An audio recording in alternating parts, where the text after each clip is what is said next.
ارتكبت على الخطا غير حسر وعدد لك أشكو به يا سيدي خير النبي رسول الله صلى الله عليه وسلم തങ്ങളുടെ മഖ്ബൂസ് മൗലിദിന്റെ ഓരോ വരികളിലും അവിടുത്തെ ഇങ്ങനെ വർണ്ണിച്ച് കൊണ്ടുവന്ന് ഷഫാഅത്തിനെ കുറിച്ച് ഓർമ്മപ്പെടുത്തി ഇനി മുത്തനബി തങ്ങളോട് നമ്മൾ പറയുന്ന വലിയൊരു സംഗതിയാണ്, തങ്ങളെ ഞാൻ ആരാണ്, ഞാൻ എന്ത് ചെയ്തവനാണ്, എന്റെ അവസ്ഥ എന്താണ്.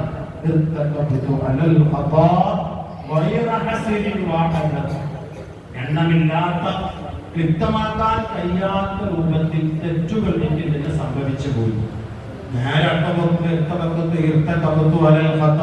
തെറ്റുകളുടെ പേര് ഞാൻ കയറിയാണ്, ഞാൻ തെറ്റിയവനാണ് നബിയെ.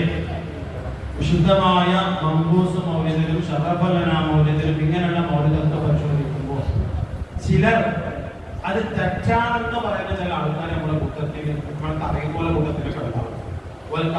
ആകെ പ്രശ്നം ഒരൊറ്റ വലിയാണ് നൃത്തത്വത്വമല്ലോ അതൊരു കേട്ടത് ഷെർക്ക് എന്ന് പറയും.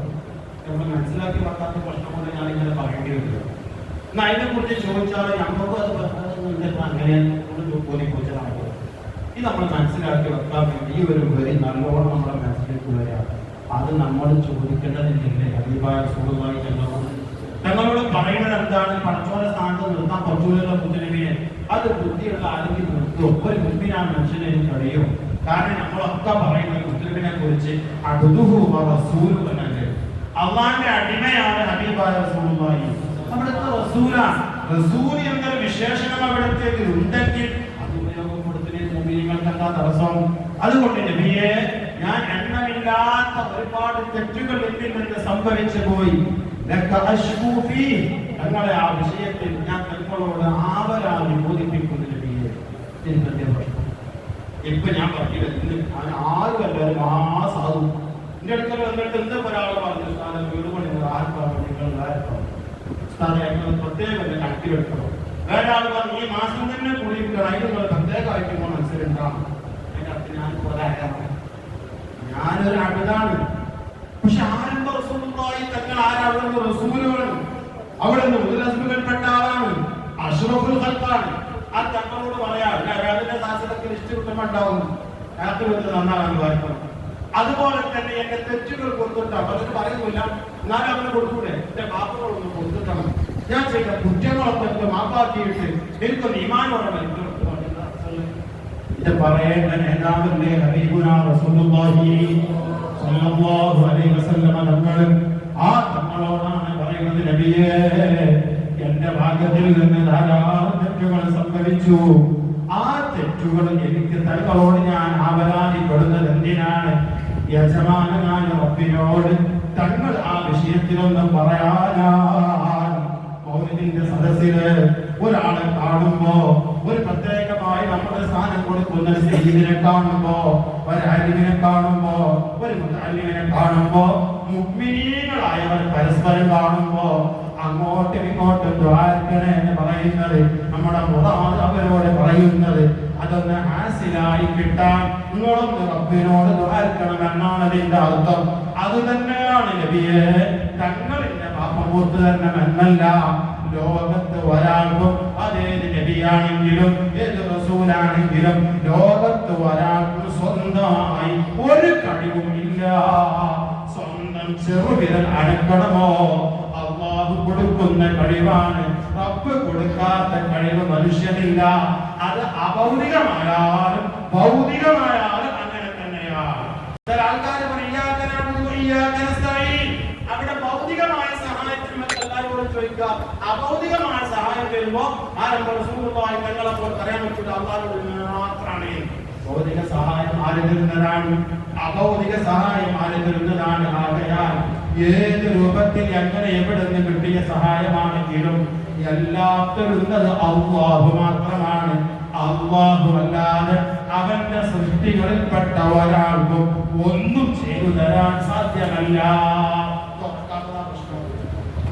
അതിന് ഇത്തരത്തിലുള്ള ചോദ്യങ്ങളോ അത് അല്ലാഹുവിനോട് ആവശ്യപ്പെടാൻ എനിക്ക് അത്രത്തോളം പവറില്ല, സ്ഥാനമില്ല ഒരാളോട് എന്റെ വിഷയങ്ങൾ ഞാൻ പറയുന്നു. എനിക്ക് പ്രത്യേകമായ വീടുണ്ടാക്കണം, ഞാൻ ഞാനൊരു എഞ്ചിനീയറെ വീട്ടിൽ എത്തിയാൽ അതുപോലെ എഞ്ചിനീയർ എന്ന വിഷയത്തിൽ കൊണ്ട് കൈകൊണ്ട് എനിക്കൊന്ന് പ്ലാൻ വരച്ചേരണം. ഞാനിതാ ആ വീടിന്റെ മറ്റുള്ള ചില സംഗതികൾ ഫർണിച്ചർ ഉണ്ടാക്കാൻ വേണ്ടി ഒരു ആശാരിനെ വിളിക്കുന്നു. അപ്പൊ ഞാൻ ശുദ്ധി ചെയ്തവനാവില്ല. ആ ആശാരിയെ കൊണ്ട് എന്റെ വീട്ടിൽ ഇത്തര സംഗതികൾ ഉണ്ടാക്കി എനിക്കില്ലാത്ത ഗവൺമെന്റ് ഏത് രൂപത്തിൽ അള്ളാഹു കൊടുക്കാത്തൊരു കഴിവില്ല. അള്ളാഹു ഏത് സമയത്ത് അത് പിൻവലിക്കണമെന്ന് തീരുമാനിച്ചോ പിന്നെ കഴിയില്ല. ഇതൊന്നും ഉറപ്പിക്കാത്തവരുണ്ടല്ലേ. കടന്നുറങ്ങുന്ന മനുഷ്യൻ രാവിലെ എണീക്കുമെന്ന് ഉറപ്പുണ്ടോ? ആ മനുഷ്യൻ അവിടെ തളർന്നു വീഴുമല്ലോ. അതുകൊണ്ട് എത്ര ആളുകളാണ് അങ്ങനെ പെട്ടെന്ന് മരിക്കുന്നത്?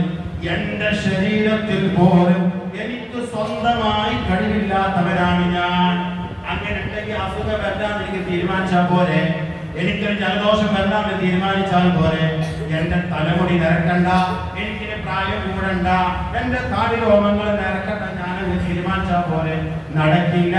കിട്ടുന്നത് ഇങ്ങനെ കിട്ടിക്കൊണ്ടിരിക്കുക എന്നല്ലാതെ ഈ നിൽക്കുന്ന നിൽപ്പിൽ വെച്ച് ഞാൻ തളർന്നു വീഴാൻ സാധ്യതയില്ലേ ഉണ്ടെന്നല്ലേ മനസ്സിലാക്കേണ്ടത്.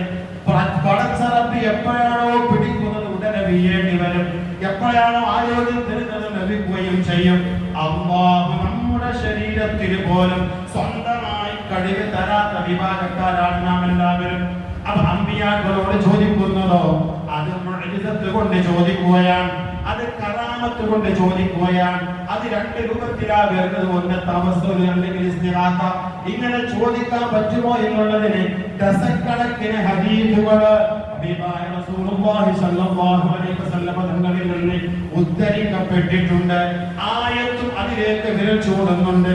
സൂറത്തുൻ നിസായിലെ 64-ാമത്തെ ആയത്ത്, അതേ വലൗ അന്നഹും ഇദ്ദലമു അൻഫുസഹും ജാഊക ഫസ്തഗ്ഫറുല്ലാഹ വസ്തഗ്ഫറ ലഹുമുർ റസൂൽ ലവജദുല്ലാഹ തവ്വാബർ റഹീമാ.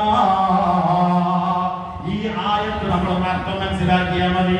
നബിയെ തെറ്റു ചെയ്ത ആളുകള് അവർ തങ്ങളെ മുന്നിൽ വന്നുകൊണ്ട് ഇസ്തിഗ്ഫാർ ആവശ്യപ്പെടുമ്പോ, പാപമോചനം ആവശ്യപ്പെടുമ്പോ തങ്ങൾ അവർക്ക് വേണ്ടി ഇസ്തിഗ്ഫാർ നടത്തി കൊടുത്താൽ, തങ്ങളെ പാപമോചനം തേടിയാൽ ലവജദുല്ലാഹ തവ്വാബർ റഹീമാ. പടച്ചറപ്പിനെ വല്ലാതെ തൗബ സ്വീകരിക്കുന്നവരായി, കാരുണ്യം ചെയ്യുന്നവരായി കാണാൻ പറ്റുമോ? ബഹുമാനപ്പെട്ട ഉമർ റളിയല്ലാഹു അൻഹുവിന്റെ കാലത്താണ് ഇതിന് സമാനമായ സംഭവം നടന്നത്. ഇമാം നബവി റളിയല്ലാഹു അൻഹുവാണ് ഉദ്ധരിക്കുന്നത്. അഷ്റഫുൽ ഖൽഖ് മുഹമ്മദ് റസൂലുള്ളാഹി സ്വല്ലല്ലാഹു അലൈഹി വസല്ലം തങ്ങളുടെ മുന്നിൽ ചെന്നുകൊണ്ട് അതാ ഒരു മനുഷ്യനെ നേരിട്ട് ചെന്ന് മുത്തുനബി തങ്ങൾക്ക് വേണ്ടി അങ്ങ് പ്രത്യേകമായി വിളിച്ച് പാടുകയാണ്. യാ ഖൈറ മൻദൂഫീന ബിൽഖാഇ അഅദൂഹു ഫതാബ മിൻ ഫീബിൻ നൽഖാഉ വൽ ആതമു നഫ്സിൽ ഫിദാഉൻ ലിഖബ്ലിൻ അൻത സാകിനു ഫീഹിൽ ആഖാഫു വഫീഹിൽ ജൂദു വൽ കറമു. ഖബറിൽ കിടക്കുന്ന മുത്തു റസൂലുള്ളാഹിയെ നേരിട്ടങ്ങ് വിളിച്ചുകൊണ്ട് തന്റെ പ്രയാസങ്ങളും സങ്കടങ്ങളും പാടി പറയുകയാണ്. ആ മനുഷ്യൻ വന്ന് നിൽക്കുന്നത് ഹദീസിൽ കാണുന്നുണ്ട്, ആ വിഷയത്തിൽ കാണുന്നുണ്ട്.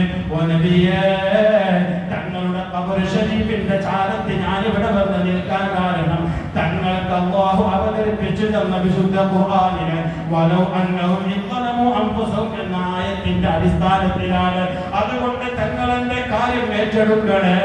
അഥവാ അല്ലാഹുവിനോട് പറയണേ, ഞാൻ ഖബറിൽ കിടന്നു എന്റെ ഉമ്മത്തിന് വേണ്ടി ദുആ ചെയ്തു കൊടുക്കുന്നു. എന്റെ ഉമ്മത്തിന്റെ നന്മകൾ കാണുമ്പോ ഞാൻ ഹംദ് പറയുന്നു. വിശുദ്ധ ഖുർആൻ പഠിപ്പിക്കുകയാണ്. അത് അടിസ്ഥാനത്തിലാണ് ചോദിക്കുന്നത്.